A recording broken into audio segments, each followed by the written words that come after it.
In this video, I just want to quickly explain basically how to save and load data from the software. Each tool has their own separate data file format. So within the keyword generator, you can save the data by using the file button down the bottom here. Let me just get this in the view here. I got a window in the background. There we go. Using the file button, you can save to a project file. And when you save, say for example, the keywords, it's going to tell you Aliinspector keyword generator project file. So you can save that like that. And then when you want to open it, you go File, Load Project File. It'll automatically look for the proper format and you can load it in here. You cannot load these files into the bestsellers or product or favorites because it's a different file format. You can also save to comma delimited file, text as well. So that's pretty easy to do. So you can do like that. And if you want to go to where you saved your last file or opened your last file, use this open last working folder. Or if you want to go to open the install folder, you can do that. Every file button contains these two options. This makes it really easy. I hate it when I save a file in some software program and I can't figure out where I saved it. Man, that's annoying. Anyhow, this makes it so you'll know exactly where we just saved that data. So you can see it was right here. And now we can see all the keyword data.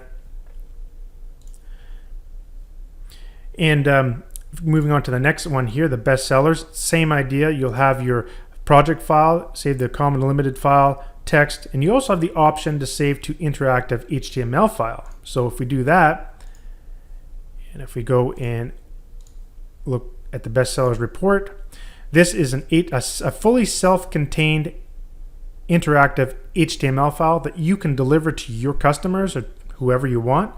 And they don't require, this file doesn't have to be on the internet. I know people get a little confused because it says it's an HTML file. It doesn't matter. Think of it like a Word file or like a PDF file.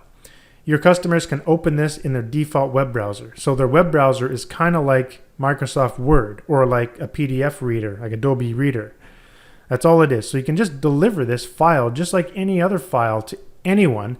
And as soon as they receive it and then they double click it, it just opens up in their browser. And now they have all this functionality like sorting and instant search. So as you type, it'll automatically filter and search. You even have pagination at the bottom if there's more than 100 entries. And you've got everything in here with live links and all the images that you need.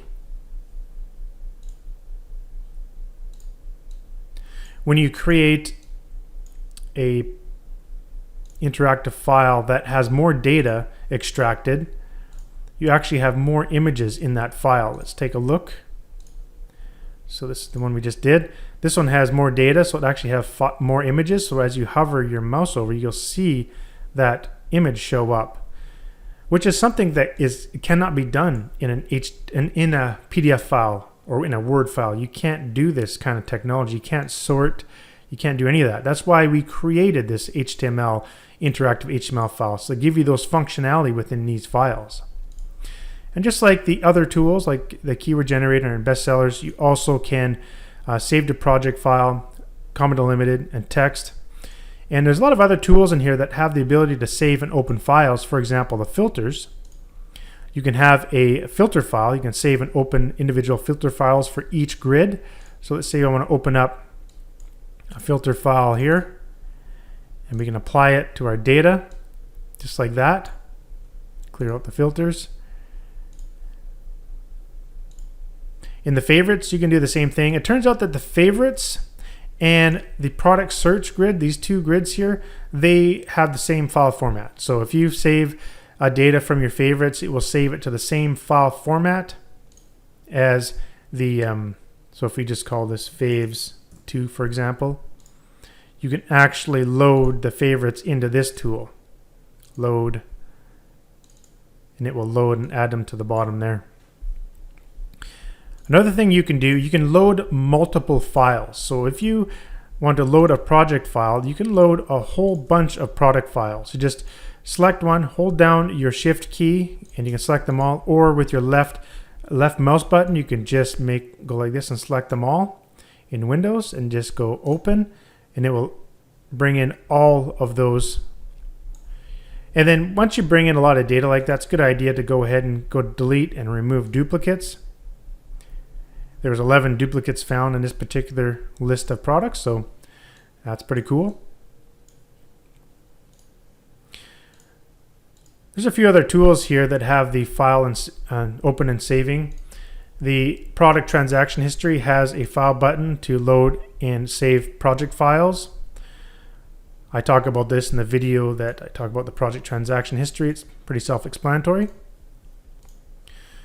Or in the manual input option, you do have a file here. You can actually save product links to text and load them from a text file. And you can actually import links from a project file in here. This is something different. So let's say you have a project file from one of the other tools. You can load it in here. For example, like the fishing one here, and it will go in and load in all of the links. Boom, and just put in the 343 links right into there. And now you can do that. It's kind of good to do every once in a while, because you can come in here and load in products and refresh the data. Of course, you can do the same thing in here as well. You can load that same file into here, and you can go more data and extract all the data again if you'd like. So just a few different variables or variations of how to do the same thing. So software has a lot of diversity. So that's basically it when it comes to loading and saving data. Basically all that stuff is contained in the file buttons on each tool. Thanks for watching. We'll see you in the next video.